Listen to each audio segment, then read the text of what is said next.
యేసు తప్ప మరొక ఆధారం లేదు అని ఆమె నమ్మింది కాబట్టి తాకగానే శక్తి ఆమెలోకి వచ్చింది. ఈ వర్తమానం తప్ప మరొక ఆధారం లేదని నమ్మినప్పుడు మాత్రమే దేవుని శక్తి నీలోకి వస్తుంది.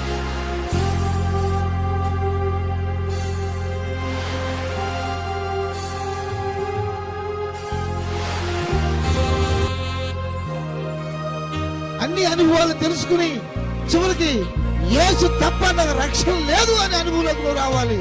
ఈ బైబిల్ తప్ప మనకు సత్యం లేదనే అనుభవంలోకి రావాలి.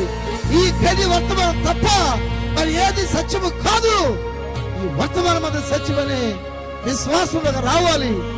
అప్పుడే నీకు అతీతమైన శక్తి నువ్వు తాకుంటుంది.